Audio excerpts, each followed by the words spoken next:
Hello and good day. Welcome to the Super Good Camping Podcast. My name is Pamela, I'm Tim. and we are from supergoodcamping.com. We're here because we're on a mission to inspire other families to enjoy camping adventures such as we have with our kids. Today, we're talking to William Mallion, who is from Bowman Gear. He hand makes bags, packs, and gear largely for canoeing. So, a pack for your seat, a handy tortiga for your water bottle, other things you might need at hand, fanny packs, companions for your backpacks, etc. They're based in Ontario and they can ship anywhere. And we're really honored to have you here with us today. Yes, we are. Thank you. So, how Happy to did you be get here. into this, William? Like, what made you inspired? Like, I found personally in the past when I have felt motivated to make something myself, it was because I was frustrated with the lack of something in my life. Something I had, it just wasn't optimal. I wanted to make it better. Is that how you got into doing what you do? Yeah, essentially. I mean, there's not a lot of great options, and everything seems to be super expensive to bring in. Like, especially like not gear that's made in North America or anything. Like, to get stuff brought from the States is super expensive, and I can't afford that. So, and I was just, why can't I just make it myself? Awesome. It just starts with, you know, I got lent a sewing machine from my aunt, and it was just to sort of learn how to alter some clothes, and I kind of wanted to mess around making a few little pouches, and just kind of took off from there. Awesome. So it's not on that little sewing machine anymore. You're using something more industrial now. No, yeah, I'm using a full industrial machine now, but I still use the other machine. Sometimes it's better for lighter materials, and it can do like a zigzag stitch, and so that's the only downside to the industrial machines is they only do one stitch, one thing really well. Does it automate some of the stitching or no? It just Oh no, no, I still no, gotta. It's can't very fast. program Like it to do stuff. no, no, not that advanced. There are some that you can, but not this one. Cool. So when you're like if you're making something, excuse me, like a fanny pack, you can make it. There are options, right? Like you probably have a sort of a standard idea of what you make for a fanny pack, but then it could be zippers, it could be waterproof zippers, it could be Velcro as your closures. Yeah, Is that no, yeah? for sure. Yeah, I mean, it's kind of to fit your needs. I mean, if you want a waterproof zipper, that can be done. You know, if you want a pocket on the front, if you want a pocket on the back, if, you know, it's just kind of adjustable, customizable for now. I mean, I'd like to get a website going, um, and that would limit the amount of customizing to be done, I think. But for now, I think I could still be able to add, like, have options for everybody. Have a base model, and then you add on a waterproof zipper, different colors, and a few different options. And then if you want something super customized, then you'd have to reach out. And do a one-off sort of thing. Yeah, that'd be a great Yeah, idea. Sort of here's this, and then options, just like buying a car. yeah, exactly. That I mean, that seems to be what I'm doing now most of the time. Is people are like, "Oh, I saw this. Like, can you change it this way, or can we do this color, or can Or added this material, or yeah, exactly, yeah, yeah, So a this lot is of more different materials." sorry. So this is more reasonable than somebody just buying it already made. I do most of the stuff's just made to order right now. Wow, it's amazing. how much time in a given week do you spend in your little Uh, room there with your sewing machine? it depends on the week. It depends on what I got going on.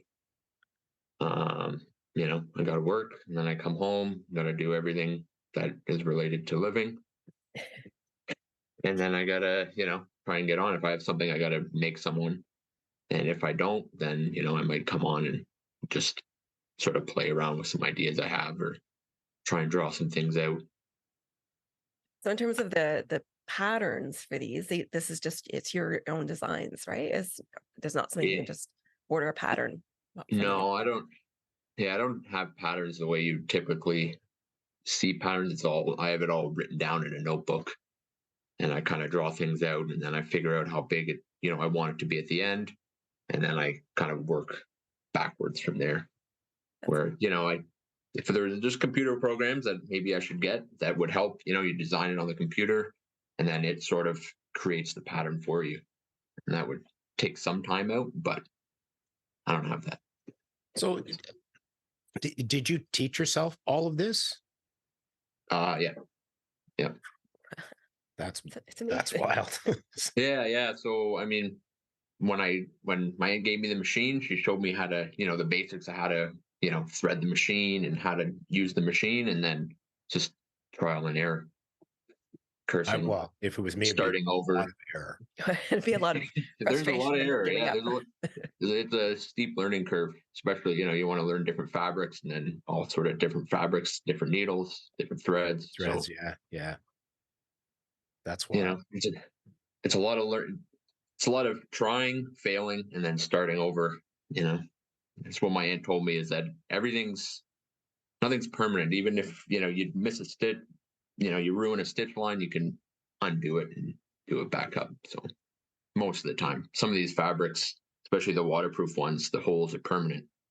Yeah, So I have one shot, or I have to try again on a different material, so piece of material. So it can be costly to make mistakes too. yeah. Yeah, so I don't want to make too many mistakes. Yeah, to kind of ruin the bottom line. Um, Yeah, so tell us some of some of the bags and gear that you make. Like, well, obviously fanny packs. You and I have spoken about the Tortugas.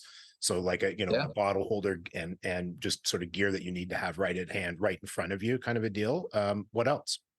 I have a sort of, I got a backpack I make regularly that I'm working on for someone now. It's just a companion bag. It's like a dry bag that I put a zipper in the front, I've put some backpack straps on, and it's surprisingly good. I enjoy it. People seem to like it. So, I have another bag that I'm sort of working on. It's a larger bag.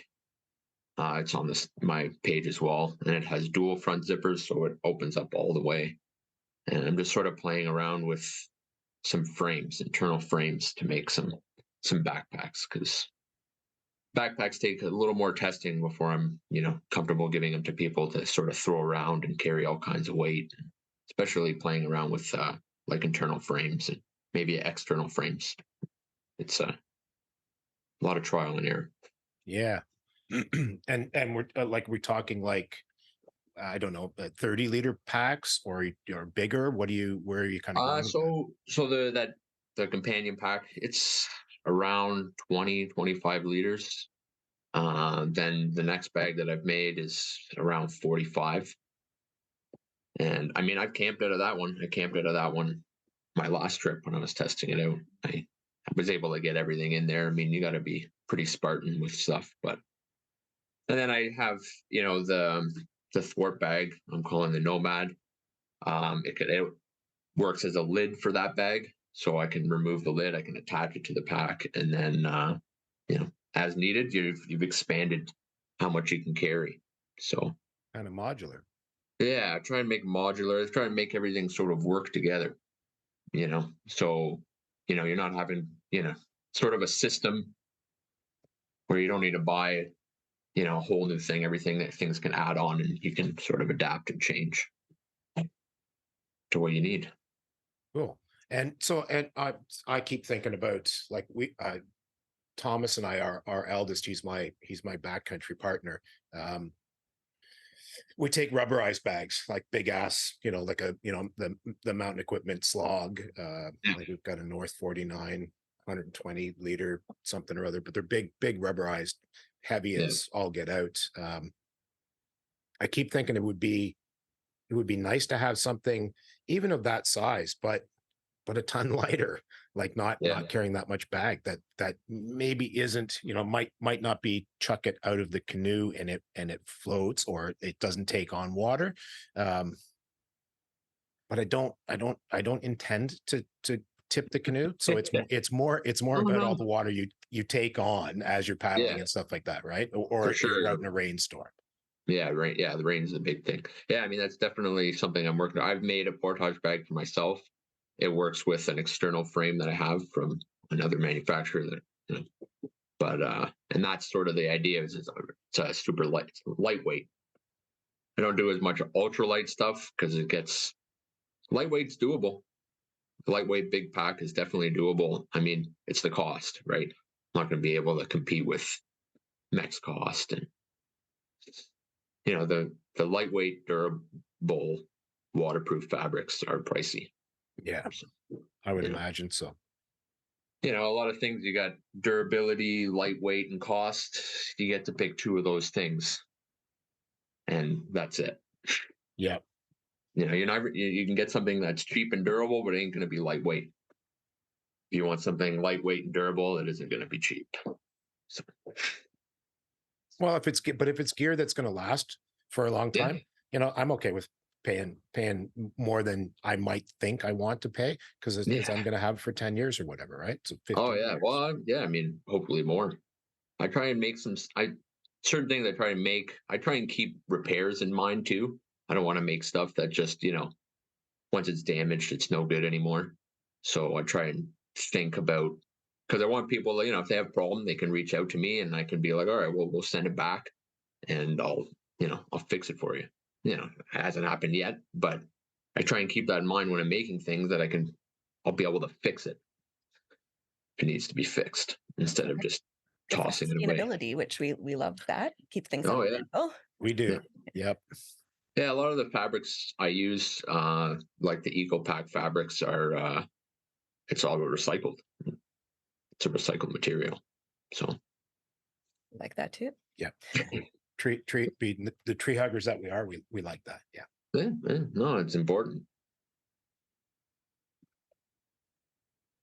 So great. That's the sort of standard stuff you do. Is there anything in particular you like to make? Like it's like, oh, this is my favorite thing to make.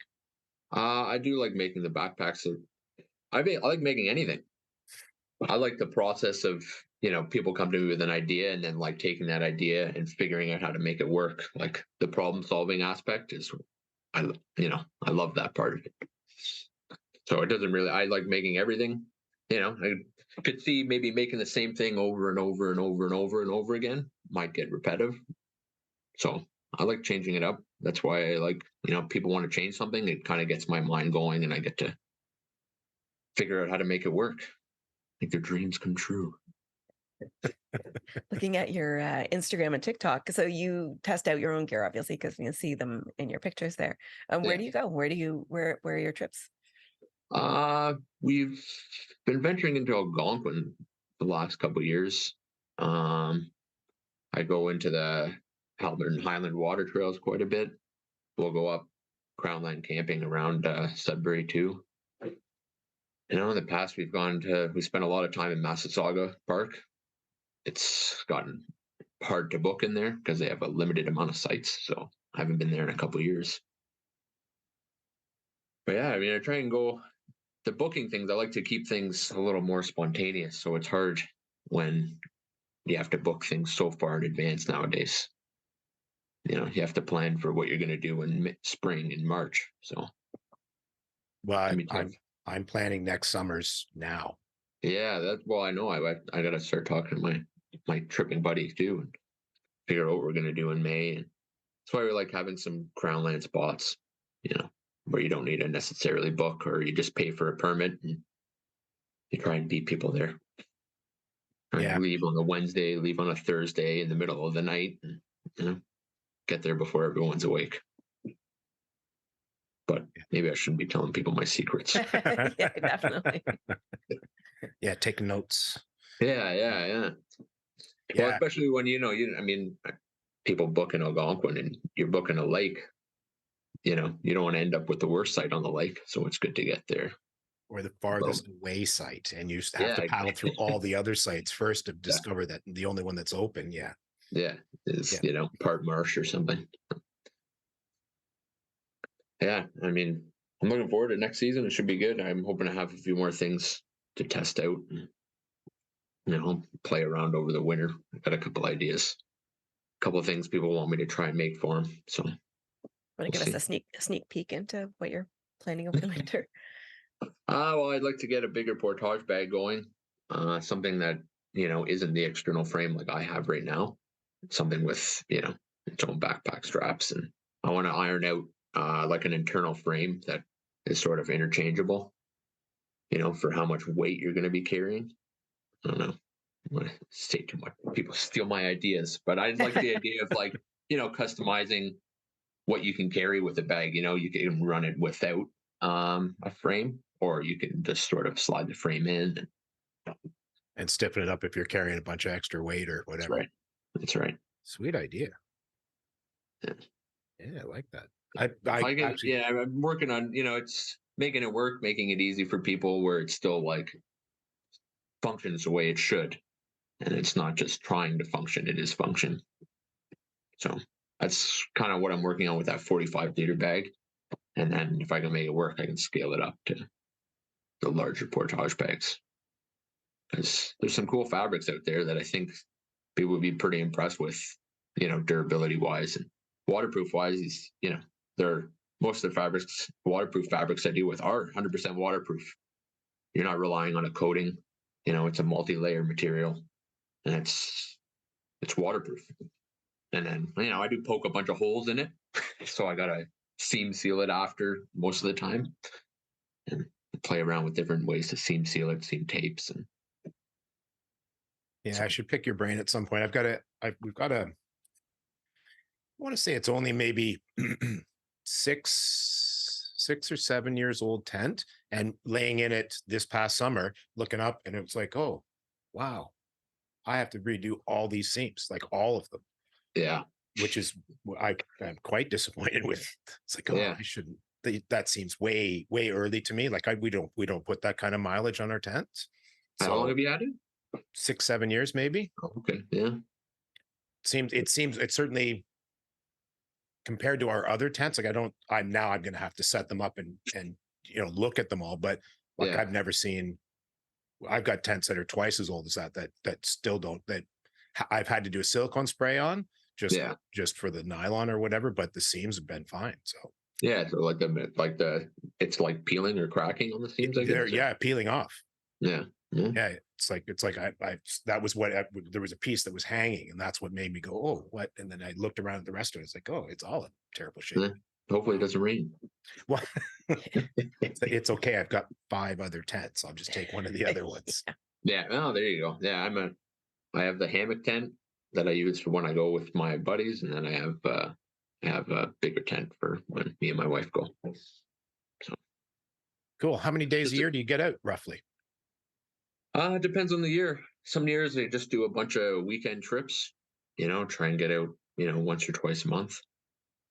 And then some years you gotta go out a little less, or you gotta do one bigger trip or two bigger trips. So been focusing on doing more like less but longer trips, because it's nice to get out there for it takes a day or so just to get kind of Decompress. relaxed. Yep. And then, by the time you've relaxed on a long weekend, you relax the one day and then you're packing up the next day. So it's nice to have, I like to have at least 5 days, if not more. I'd like to push it. It's hard though. My friend has little kids. So That's not a problem we sorry. have anymore. Yeah. Yeah, just scheduling, right? And then, you take time off for work, you don't get vacation pay.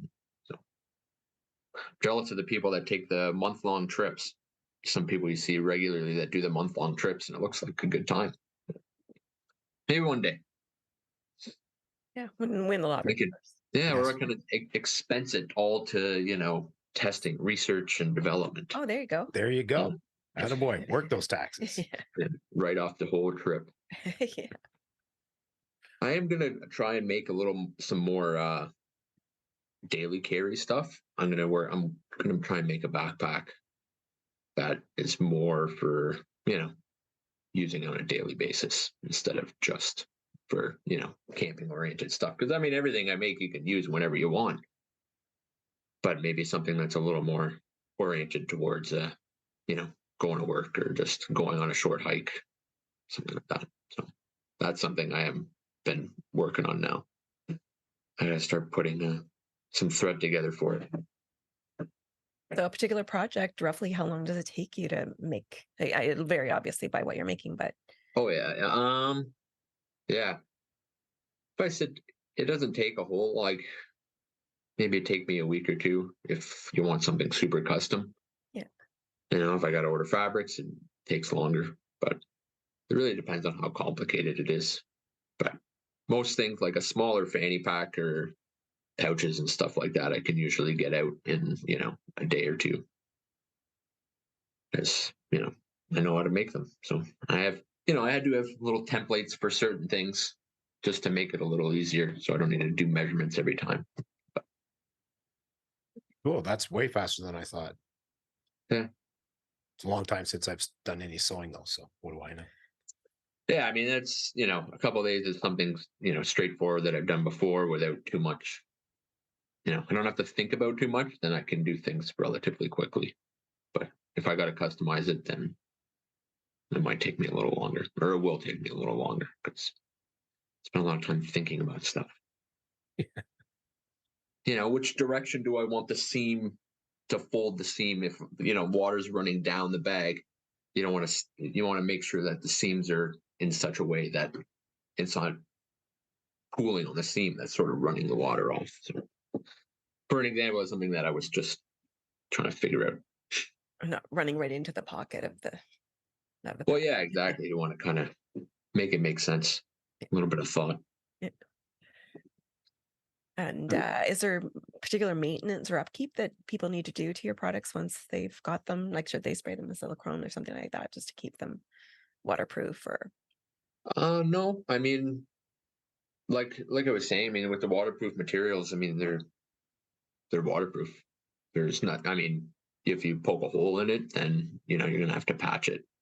If like you were saying, like seam tapes and um, seam grips, and silicones and stuff, they do eventually dry out or wear out, and they need to be redone.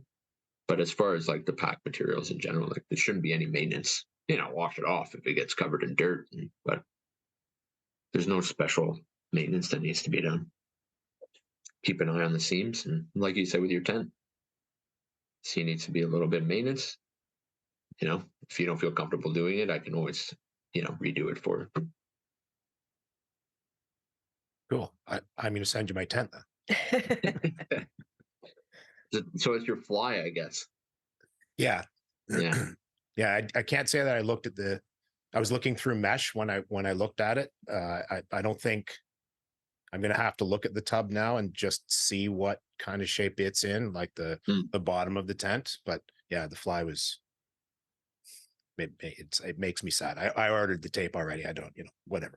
It'll be a fun experiment to see if I can figure out how to strip it and then how to put the new stuff on. Yeah, stripping it'll be fun. Yeah. That's the fun part always. Note to self. Yeah. Maybe I'll make the kid do it. Yeah, there you go. Oh, Yeah. See? it'll be fun. You'll enjoy it. Yeah. it's a learning experience. Yeah, Yeah, they both life know me skill. far too well. They know if I say something like that, I'm just full of it. So. Yeah, I have played around with doing a bit of gear maintenance for people. Not everyone can afford new stuff all the time, but want to keep their stuff going. So it's hard though, logistically. If you're kind of far, there's the shipping costs and mailing everything around and meeting up, and so it'd obviously be kind of limited to the Southern Ontario area. But I mean, if they're willing to pay for shipping back and forth, try and fix something. Yeah, that would get expensive after a while, I would think, though. Yeah, I think it would. And then it's hard for me to say what can be done without, people can only take so many pictures. I kind of have to hold it and Have it in see hand. what can be, and then for them to ship me something, and then I'm like, there's nothing this has been a waste of money we'll see. It's possible. If there's ever, people want to reach out anytime, ask questions, and usually available. I'll try and get back as quickly as possible when I can. Well, cool. So we'll at the end of the episode, when we actually publish the episode in the liner notes or whatever they're called, I don't know. We'll make sure we tag all your Instagram account, I think you've got a Threads and a TikTok as well. The TikTok. Yeah, I have Threads, TikTok, and there's a Facebook as well. So. Oh, cool. I didn't see the Facebook one. It's I there. I will be Um, looking for that. Instagram, I'm most active on Instagram. Obviously, I get Threads notifications as well through that, but we try and stay active on everything. But it's like a full-time job just trying to do that. Doing So social media. Yeah, trust me, I it's know that one, man. it's crazy. I can see why it is a full-time job. Big companies hire people to do that. All they do is take care of all their social media. Yeah. It's answering comments and So would you ever consider mass producing your products? um so what I would like to, if I think would be great would be just like a small shop with, my dream would just be a small shop with like a smaller floor, maybe I don't know how many machines going, and just have people make it, hire in Canada and hire, you know, whoever wants to work. And then, that would take care of the mass produced stuff. And then I could focus more on just doing custom stuff. Because like I say, I like the problem solving. People can reach out and they want something super custom. I have my own little workshop I can go in and I play around with a bunch of stuff. That'd be way down the road if that were to ever happen. Well, and I wonder now what like the mechs and the sales and stuff like. So mech back when it was Mountain Equipment Co-op, not Yeah. Mountain Equipment Company. Yeah. They used to do like it was run by tree huggers. It Yeah. was it was ethical material sourcing, ethical labor sourcing. Um, Yeah. and they was pretty rigorous sort of testing and all that sort of jazz. So that's when I'm looking around at gear, which I try not to do because I have a tendency to come home with it. Yeah. Yeah. I know that. But when I'm looking around at gear, it's not I don't see necessarily that level of quality anymore. So Hmm. that's for me, like that's what when I started watching your stuff on Instagram, going, oh, that's cool. And then having our little chat, it's like, well, and it's going to be well made. Like that's what attracts me to that sort of deal. Yeah. It attracts me too. I like to support the little guys, where there's, you can tell that, someone put work into something instead of just buying it off a big factory. You know, I, I think companies get to a size like Mech. I don't know what happened to them, but something happened. Well, they It, ran into a money issue, is what yeah. they somebody wasn't watching the hen house, and they ended up with a pile of stock sitting somewhere, and Yeah. so they kind of had no choice but to sell. Hmm. Unfortunately, That's unfortunate. it is too. Used to be my favorite Yeah. place ever to go. It's like, Oh, yeah, me too. I can't remember the last time I've gone. Brick and mortar stores there aren't even a lot of them around anymore. A lot of good like outdoor brick and mortar stores. It's all big, you know. I like going to LeBaron before, now they're gone. that was way back. Yep. Yeah. Well, But not a that lot was of one of my made in Canada items either, which like we would like that too. yeah, I like Local. I can't see ever not having my stuff made in Canada if it ever were to get to a question. I'd rather stay smaller and stay here. We would rather that too. But I don't know, I think it's good. I think it's important to have some Canadian and North American made options. You know, not to say there's not, there is good stuff coming from overseas. You know, for sure. Yeah. Well, yes, I have gear that was made elsewhere that Yeah, is just dandy, no problems. yeah, I've also bought stuff that was made elsewhere that was it's like, yeah.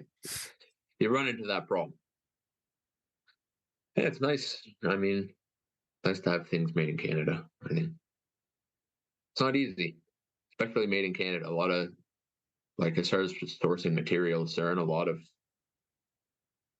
places to source materials in Canada. There's a few, but for like the higher end, like super technical fabrics, I have to most of the time order from the US. It's it just adds cost. Yeah. But Exchange and that's at my point now. If it, I'm sure if I was buying in bulk, it'd be a lot cheaper, right? So As opposed to buying sort of per order. yeah, well, I try not to buy it per order as much. I try and have stock of stuff enough to, and then if people want, special colors or a certain fabric, then I'd have to bring it in. I offer people what I have, and then if they want something else, then I'll bring that in. And it's working for now. I mean, the more I do, and if I can order stuff in bulk, the reality is I try and keep my prices like reasonable. I'm not making a ton of money doing that. I'm not making like I doubt I'm making very much at all. When you factor in time, making stuff yourself is it's not lucrative. Yeah, you're good. You are making peanuts Yeah. per hour. Like, Oh yeah, it's nothing per hour. Like there's the majority of the cost is in materials. And that's important too. I don't want to I want to make something that's sort of attainable for people as well. I don't want to be charging, you know, $1,000 for backpacks and stuff. It's a lot. Like people, everything's expensive right now. I try and keep it as reasonable as possible. we like that. I try. I'm trying to keep things as I don't want to be gouging people for stuff. I take a look at the market value of stuff as well, right? I don't want to be undercutting the whole market. I don't want to be charging way too over them. Trying to do fair costs for everybody. There's a lot of unfair costs. Everything's going up. So Yep. I'm glad I already own a bunch of gear because I'd hate to have to go and replace it all now. It'd be like it yeah. just I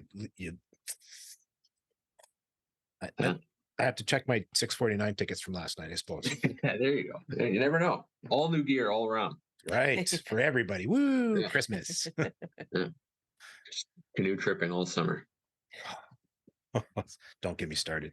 That's it for us for today. Thank you so much to William Mullion from Bowman Gear for joining us and talking about his handmade gear that he makes for canoe tripping and backcountry camping.